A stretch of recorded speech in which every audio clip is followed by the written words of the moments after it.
Ikhwani ibadallah, kisah sapi betina yang dijadikan salah satu nama surah dalam Al-Quran. Ini merupakan kisah nyata zamannya Nabi Musa alaihi salam. Sesungguhnya kisah ini terdapat sebuah peristiwa yang menakjubkan.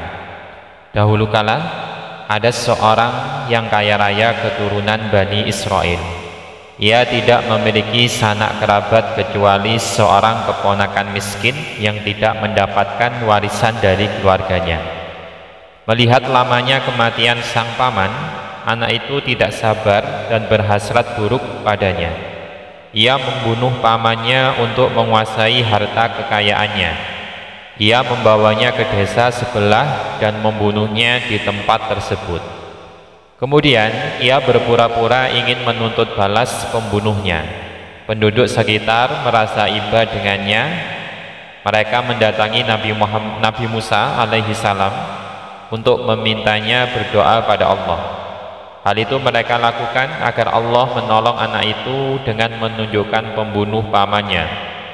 Allah lalu menyuruh mereka agar menyembelih seekor sapi betina. Hal ini difirmankan pada surah Al-Baqarah ayat 27 yang berbunyi, dan ingatlah ketika Musa berkata kepada kaumnya, sesungguhnya Allah menyuruh kamu menyembelih seekor sapi betina. Mereka berkata, apakah kamu hendak menjadikan kami buah ejekan?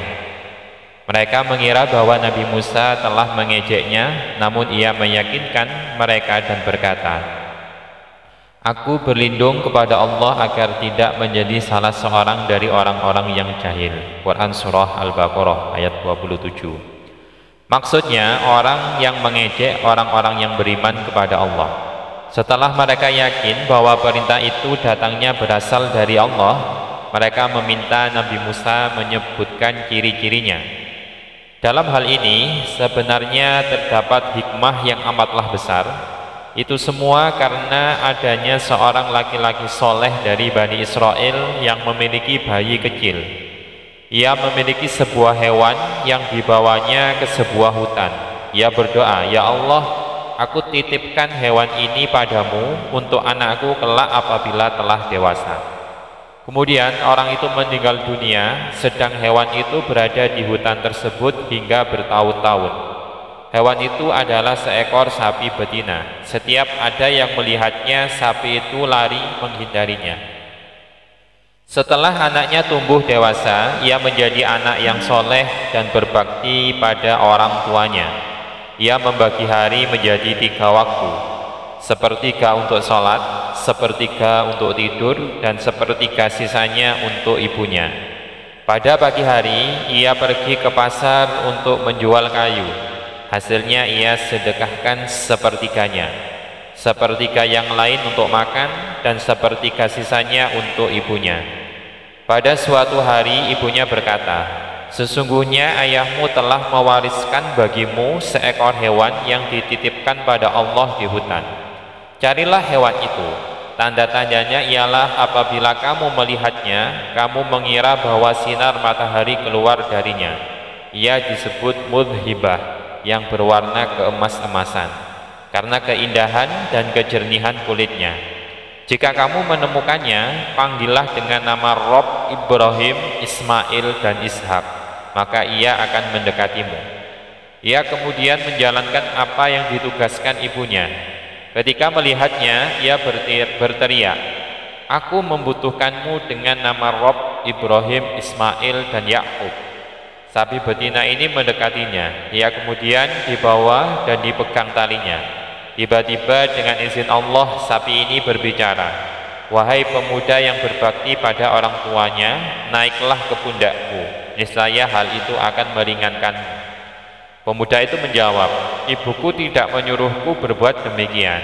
Ia hanya berkata, bawalah hewan itu. Sapi berkata lagi, dengan nama Rob Bani Israel, jika saja tadi engkau mengiyakan permintaanku, niscaya kamu tak dapat melakukannya selamanya. Dan apabila engkau menyuruh sebuah gunung lebur, maka ia akan meleburkan diri karena kebaikan kamu dalam berbakti pada orang tuamu.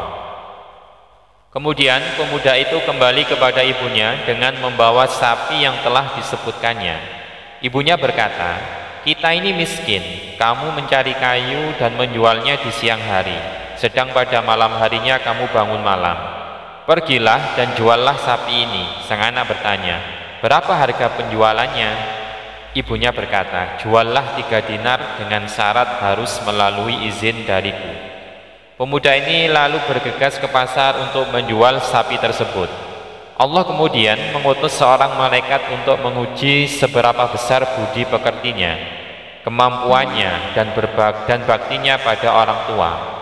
Malaikat bertanya, "Berapakah harga sapi ini kau jual?"